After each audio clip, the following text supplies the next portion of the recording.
नमस्कार। देखिए, आपका जो स्कूल लेक्चरर का सिलेबस है उसमें अकाउंटिंग और फाइनेंस का जो पोर्शन है उसमें कुछ कॉस्ट अकाउंटिंग के टॉपिक्स दिए गए हैं। तो हमारी क्लास में हम उन कॉस्ट अकाउंटिंग के टॉपिक्स को कवर करेंगे और आज हम उसी के अंतर्गत स्टैंडर्ड कॉस्टिंग पर डिस्कशन करेंगे। तो देखिए, आपके सिलेबस के अकॉर्डिंग स्टैंडर्ड कॉस्टिंग में क्या क्या चीजें हमें डिस्कस करनी है। स्टैंडर्ड कॉस्टिंग,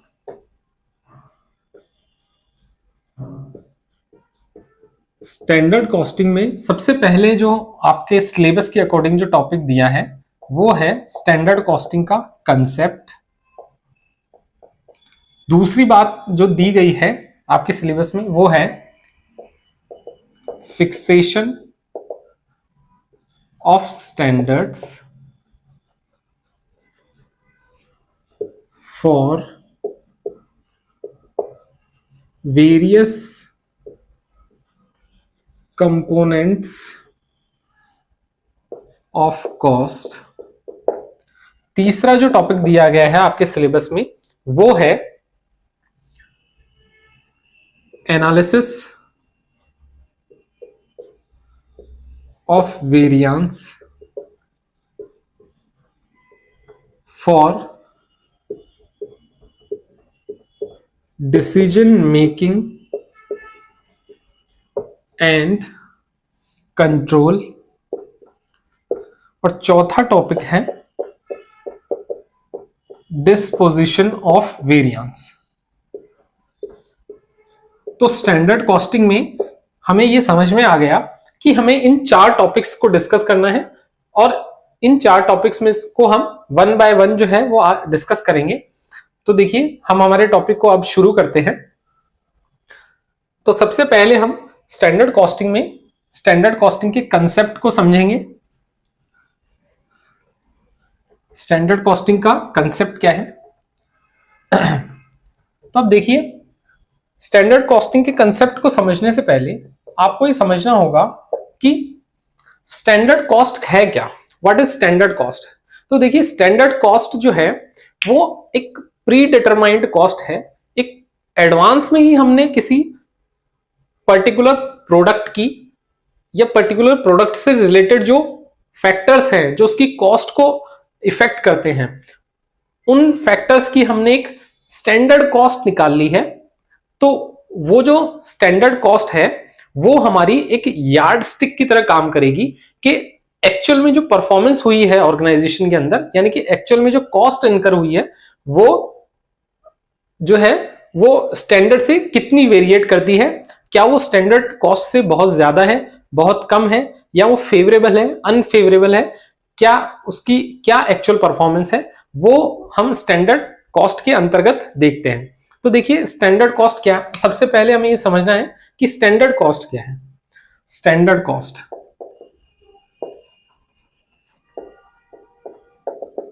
तो स्टैंडर्ड कॉस्ट क्या है? It is a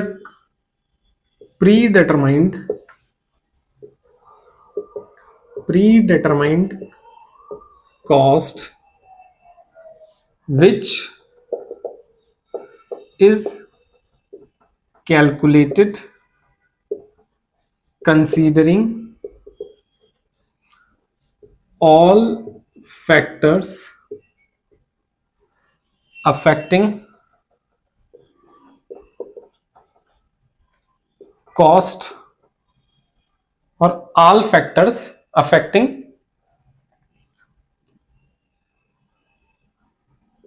the product और service.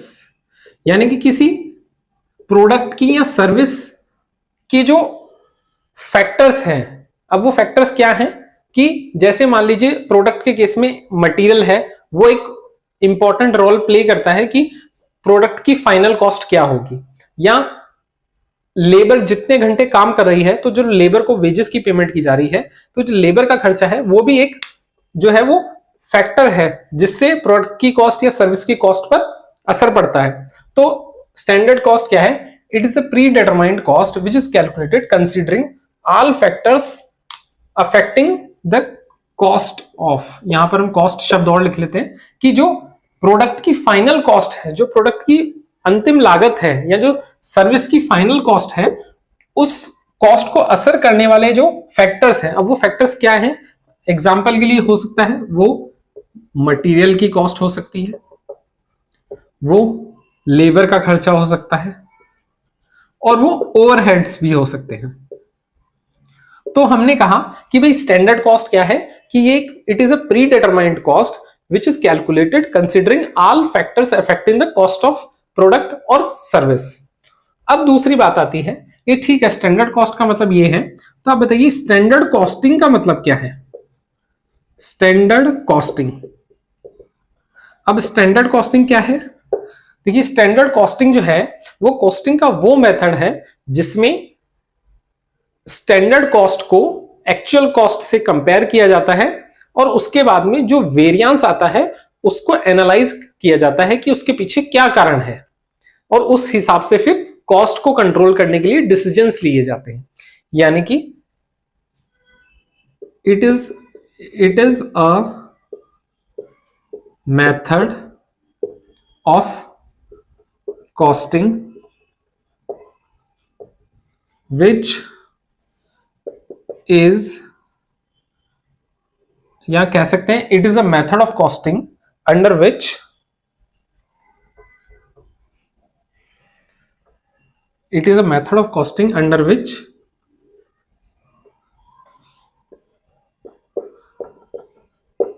the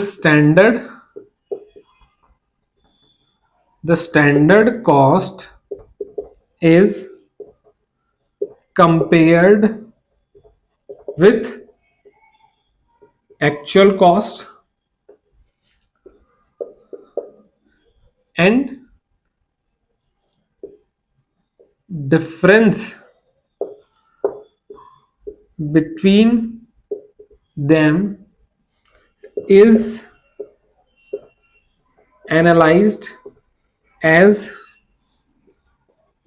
variance to know the reasons thereof and taking corrective actions।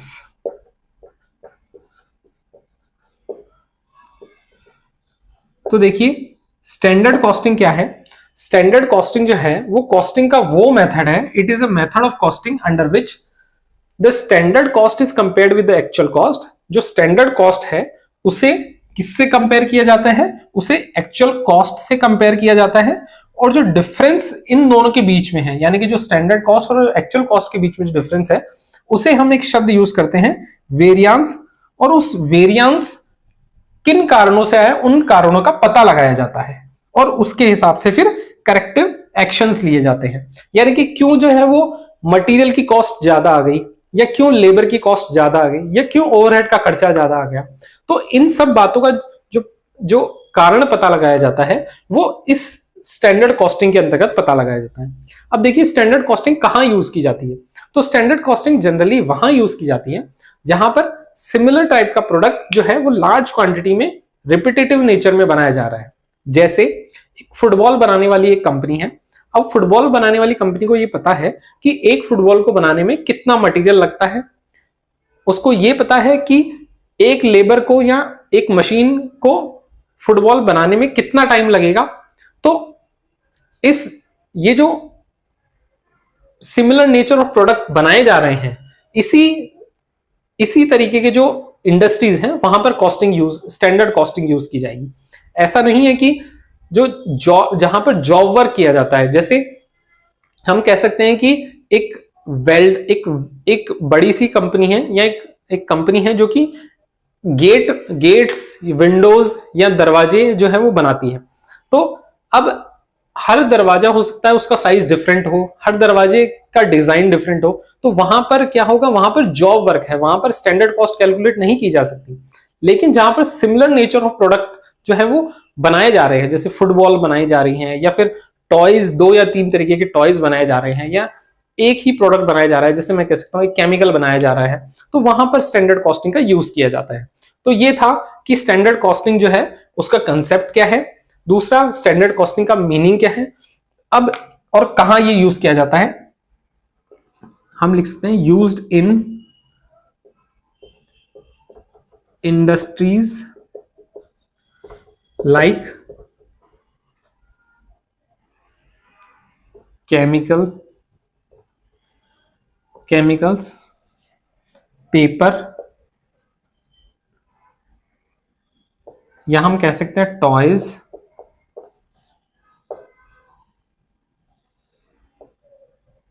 मतलब जहां पर होमोजीनियस नेचर के प्रोडक्ट बनाए जा रहे हैं, होमोजीनियस नेचर के जहां प्रोडक्ट बनाए जा रहे हैं वहां पर स्टैंडर्ड कॉस्टिंग का यूज किया जाता है। तो ये था हमारा कि स्टैंडर्ड कॉस्टिंग का कंसेप्ट क्या है। तो यहां तक हमने ये कंसेप्ट वाली बात इसकी क्लियर कर ली कि भाई स्टैंडर्ड कॉस्टिंग का कंसेप्ट क्या है। अब हम इसके दूसरे एस्पेक्ट पर चलेंगे जो कि है fixation of standards for various components of cost. I hope आप इसे नोट करना चाहते हैं तो नोट कर लीजिए, या इसका स्क्रीनशॉट लेना चाहते हैं तो स्क्रीनशॉट भी ले सकते हैं।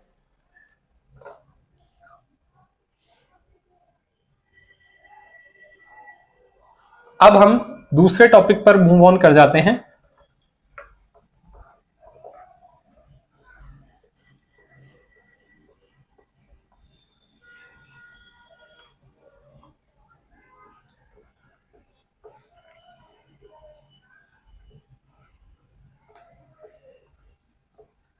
देखिए जो स्टार्टिंग के जो इसमें आपके सिलेबस में टॉपिक है स्टैंडर्ड कॉस्टिंग में, वो थोड़े से थ्योरेटिकल होंगे, बिल्कुल थोड़े से थ्योरेटिकल होंगे, और बाद में इसमें एक्चुअल में जो प्रैक्टिकल क्वेश्चंस है वो स्टार्ट होंगे। अब देखिए दूसरा टॉपिक है हमारा fixation of standards for various components of cost.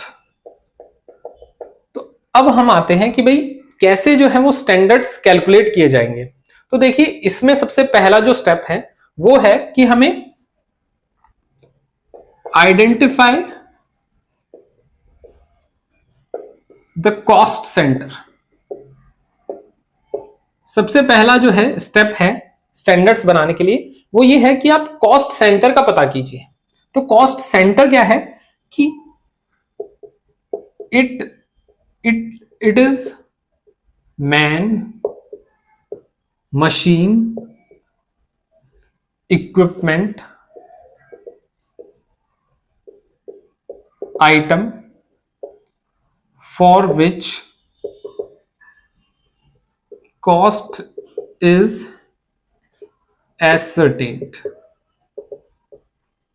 यानी कि इसमें अब देखिए ये क्या है कि सबसे पहले हमें क्या करना है, सबसे पहले हमें कॉस्ट सबसे पहले जो है वो हमें कॉस्ट सेंटर को आइडेंटिफाई करना है। अब कॉस्ट सेंटर क्या है, कॉस्ट सेंटर बेसिकली कोई भी ऐसी मशीन हो सकती है, कोई भी ऐसा व्यक्ति हो सकता है, या कोई भी ऐसा आइटम हो सकता है जहां पर ऑर्गेनाइजेशन की जो कॉस्ट है वो इनकर हो रही है। यानी कि जैसे मटेरियल ए है, मटेरियल ए को जो परचेज करने के लिए खर्चा हो रहा है तो मटेरियल ए एक कॉस्ट सेंटर है। या कह सकते हैं एक वर्कर काम कर रहा है, एक लेबर काम कर रही है, जो गुड लेबर जो है वो अपना उस गुड्स को बनाती है, तो जो लेबर है वो भी एक कॉस्ट सेंटर है। या जो मशीन है, जिस मशीन पर उसे फैब्रिकेट किया जा रहा है, वो भी मशीन हमारी कॉस्ट सेंटर है। अब दूसरी बात करते हैं कि आइडेंटिफाई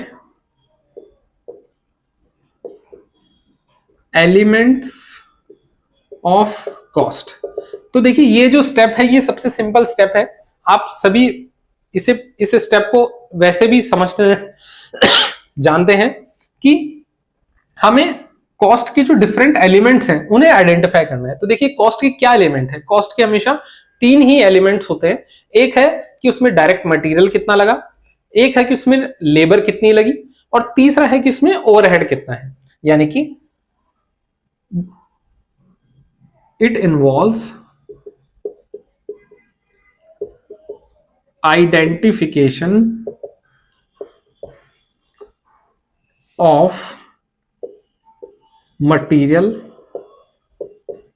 लेबर एंड ओवरहेड।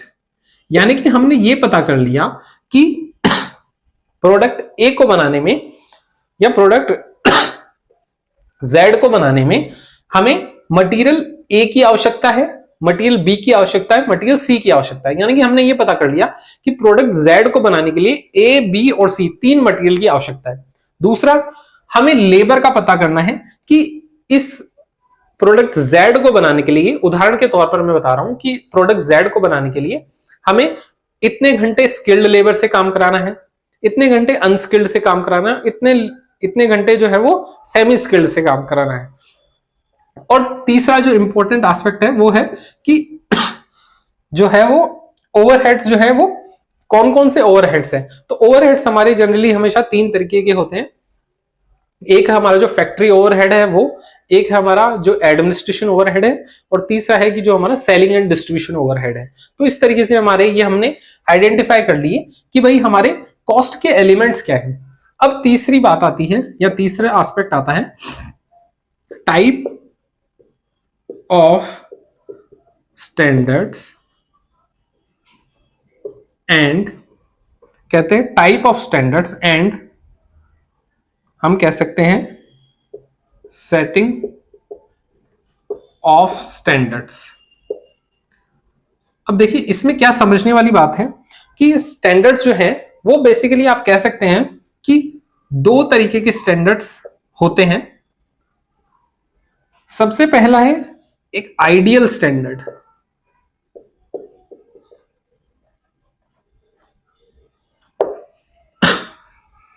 दूसरे होते हैं नॉर्मल या एक्सपेक्टेड स्टैंडर्ड। एक्सपेक्टेड, चलिए हम एक्सपेक्टेड वर्ड इसमें यूज नहीं करते हैं, हम लिखते हैं नॉर्मल या अटेनेबल स्टैंडर्ड्स।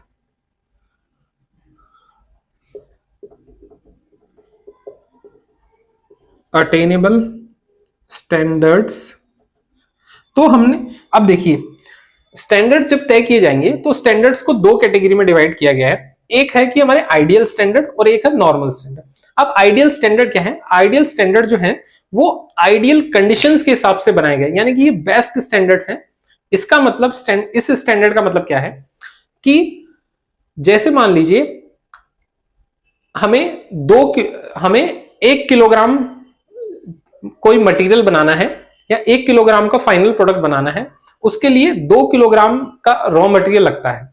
तो ये आइडियल स्टैंडर्ड क्या मानते हैं कि जो 2 किलोग्राम मटेरियल यूज किया जा रहा है वो बिल्कुल भी उसमें कोई वेस्टेज नहीं है, यानी कि पूरा का पूरा 2 किलोग्राम में बिल्कुल भी वेस्टेज नहीं है और 2 किलोग्राम से सीधे 1 किलो माल बन जाता है। लेकिन ऐसा जरूरी नहीं है, कभी ऐसा भी हो सकता है कि 2 किलो की जगह 2.5 किलो माल भी लग जाए, क्योंकि हो सकता है कि माल ड्यूरिंग द प्रोडक्शन जो है वो 2 किलो माल जो है वो हो सकता है उसमें कम पड़ जाए, या मशीन में कुछ माल डालते समय खराब हो जाए। तो आइडियल स्टैंडर्ड क्या है? आइडियल स्टैंडर्ड उन सिचुएशन को कंसिडर नहीं करते कि कुछ नॉर्मल लॉसेस भी होते हैं। ये जो है वो बेस्ट पॉसिबल स्टैंडर्ड्स हैं, उस या बेस्ट पॉसिबल सर्कमस्टांसेस हैं, उस आधार पर स्टैंडर्ड्स बनाए जाते हैं। कैसे? देखिए standards calculated for perfect situations consider no loss, idle time etcetera. मतलब मान लीजिए कि एक प्रोडक्ट को बनाने में किसी लेबर को 4 घंटे लगते हैं, तो ये जब ये स्टैंडर्ड निकाला जाएगा, आइडियल स्टैंडर्ड में जब स्टैंडर्ड्स निकाले जाएंगे तो ये आइडियल स्टैंडर्ड क्या कहेंगे कि जो वर्कर है वो 4 घंटे लगातार काम करता रहेगा, वो 4 घंटे बिल्कुल भी रिलैक्स नहीं करेगा, या बिल्कुल भी कह सकते हैं कि एक छोटा सा भी वो ब्रेक नहीं लेगा। तो ऐसा जो है वो प्रैक्टिकली पॉसिबल नहीं है। तो ये जो आइडियल स्टैंडर्ड्स है ये बेसिकली थ्योरेटिकल स्टैंडर्ड्स है, थियोरेटिकल स्टैंडर्ड।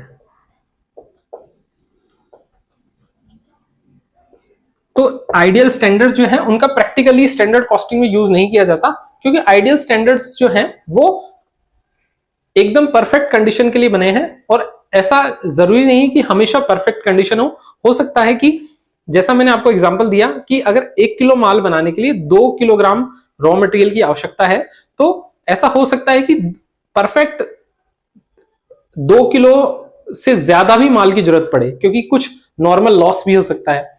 तो ये था हमारा कि भाई आइडियल स्टैंडर्ड क्या है। अब नॉर्मल या अटेनेबल स्टैंडर्ड, देखिए नॉर्मल या अटेनेबल स्टैंडर्ड्स क्या हैं कि standards which are calculated considering normal losses, break times etc। यानी कि जो नॉर्मल या अटेनेबल स्टैंडर्ड्स हैं वो प्रैक्टिकल लॉजिक से बनाए जाते हैं कि अगर ऐसा, जैसे मैं उसी एग्जाम्पल को दोबारा देता हूं कि हमें 1 किलो फाइनल प्रोडक्ट बनाना है, उसके लिए हमें 2 किलोग्राम माल की आवश्यकता है। तो नॉर्मल स्टैंडर्ड क्या कहेंगे कि ठीक है 2 किलोग्राम माल की आवश्यकता है, लेकिन ऐसा होगा कि प्रोडक्शन के दौरान आधा किलो माल जो है वो खराब भी हो सकता है, या आधा किलो माल जो है वो खराब भी हो जाता है। तो इसका मतलब ये नॉर्मल स्टैंडर्ड में जब स्टैंडर्ड क्वांटिटी निकाली जाएगी तो नॉर्मल स्टैंडर्ड ये कहेगा कि नहीं भाई आपको 1 किलो माल बनाने के लिए आप 2.5 किलो रॉ मटेरियल यूज कर लीजिए। लेकिन आइडियल स्टैंडर्ड क्या कहेगा कि आप अगर आपको 1 किलो माल बनाना है तो आपको 2 किलो रॉ मटेरियल यूज करना है। तो इस तरीके से ये आइडियल स्टैंडर्ड और नॉर्मल स्टैंडर्ड में डिफरेंस है। तो प्रैक्टिकली जो है वो आइडियल स्टैंडर्ड जो है वो यूज किए जाते हैं। तो आप इसका स्क्रीनशॉट ले सकते हैं यहां तक का।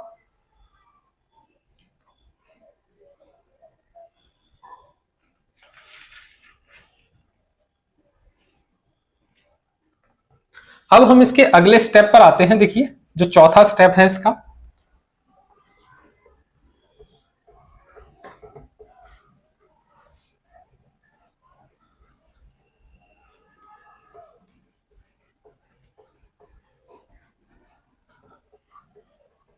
चौथा स्टेप है इसके अंदर कि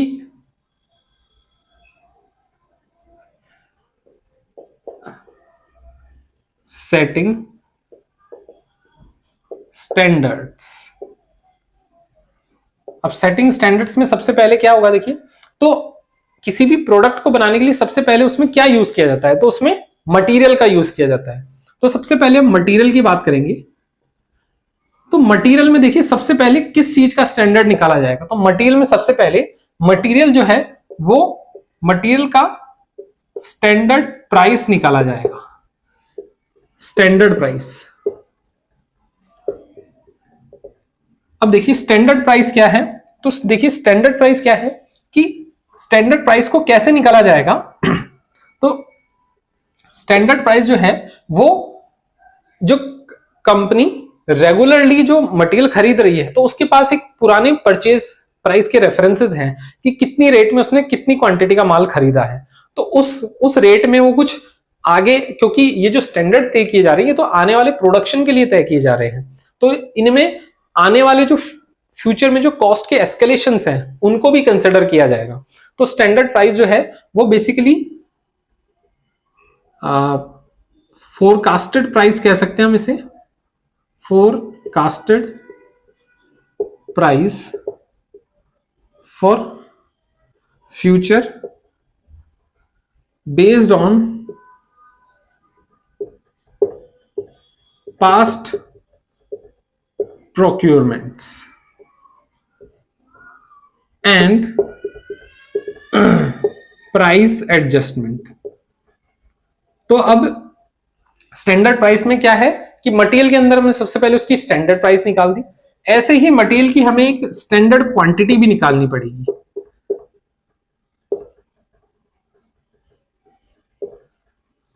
अब देखिए स्टैंडर्ड क्वांटिटी कैसे निकाली जाएगी, तो स्टैंडर्ड क्वांटिटी जो है, क्योंकि कंपनी के अंदर या किसी भी मैन्युफैक्चरिंग ऑर्गेनाइजेशन के अंदर कुछ टेक्निकल लोग काम करेंगे और कुछ जो है वो फाइनेंशियल जो एक्सपर्ट्स हैं या जिन्हें कह सकते हैं अकाउंटेंट्स हैं वो भी काम करेंगे। तो वो दोनों लोग मिलकर के ये देखेंगे कि एक प्रोडक्ट को बनाने का बेस्ट तरीका क्या है और उस बेस्ट तरीकों को बनाने के लिए कितने किलोग्राम मटेरियल चाहिए।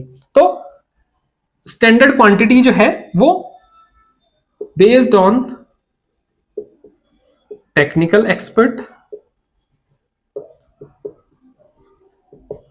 पास्ट एक्सपीरियंस,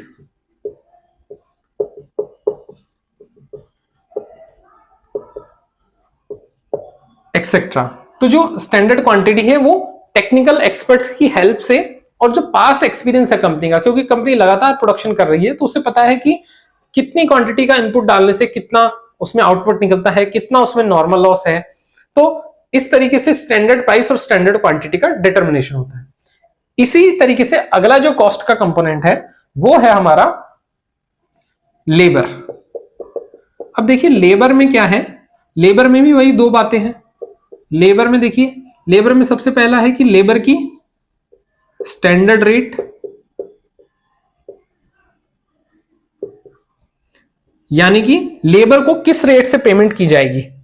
तो देखिए लेबर जो है उसके लिए क्या होता है कि लेबर के लिए भी, लेबर में भी दो तीन तरीके की कैटेगरी होती है। कुछ जो है वो हाई स्किल्ड लेबर होती है, कुछ जो है वो सेमी स्किल्ड लेबर होती है और कुछ जो है वो अनस्किल्ड लेबर होती है।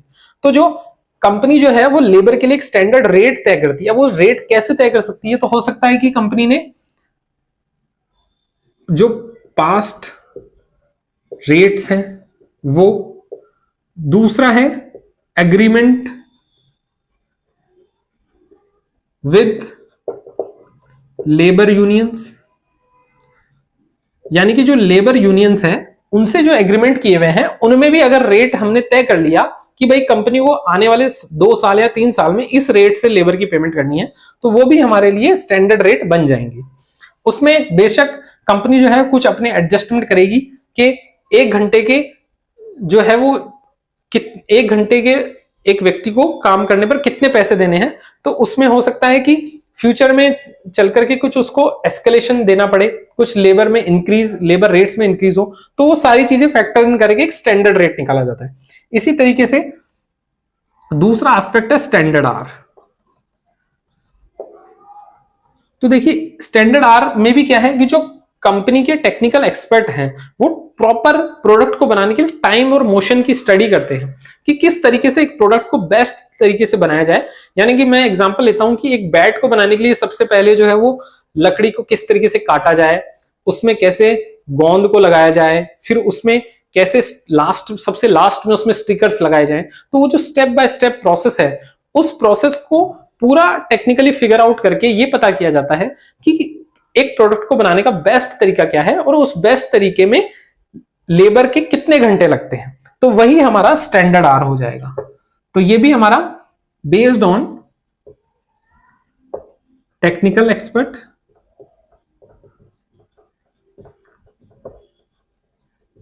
एंड पास्ट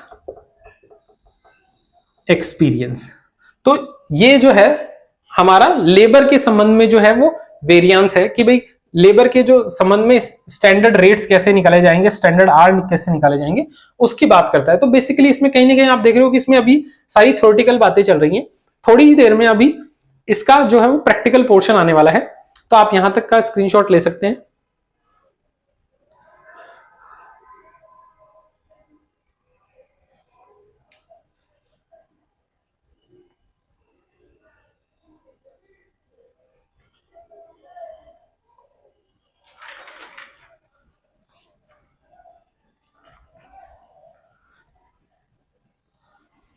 देखिए हमने मटेरियल की बात कर ली, हमने लेबर की बात कर ली, अब हम बात करते हैं ओवरहेड की।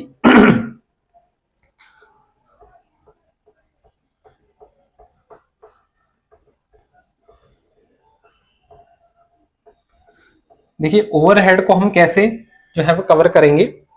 तो ओवरहेड को कवर करने के लिए या ओवरहेड का स्टैंडर्ड बनाने के लिए क्या किया जाएगा, तो इसमें जो हम कह सकते हैं ओवरहेड। अब ओवरहेड के लिए क्या है कि ओवरहेड, दो तरीके के ओवरहेड होते हैं मेनली। एक होते हैं फिक्स्ड ओवरहेड अब फिक्स्ड ओवरहेड के लिए जो स्टैंडर्ड्स तय किए जाते हैं, तो फिक्स्ड ओवरहेड में क्या है कि उसे हम साल की शुरुआत में ही कंपनी को ये पता चल जाता है कि इस साल उसको कितना रेंट देना पड़ेगा, उसको अकाउंटेंट्स की कितनी सैलरी देनी पड़ेगी, या सेलिंग एंड डिस्ट्रीब्यूशन का कितना खर्चा होगा, इलेक्ट्रिसिटी का कितना खर्चा आएगा। तो इस आधार पर एक जो कंपनी है वो अपना एक बजटेड ओवरहेड की कैलकुलेशन कर लेती है। तो देखिए ओवरहेड जो है वो फिक्स्ड ओवरहेड के अंतर्गत दो चीजों के स्टैंडर्ड बनाए जाते हैं। एक है कि फिक्स्ड ओवरहेड का एक्सपेंडिचर,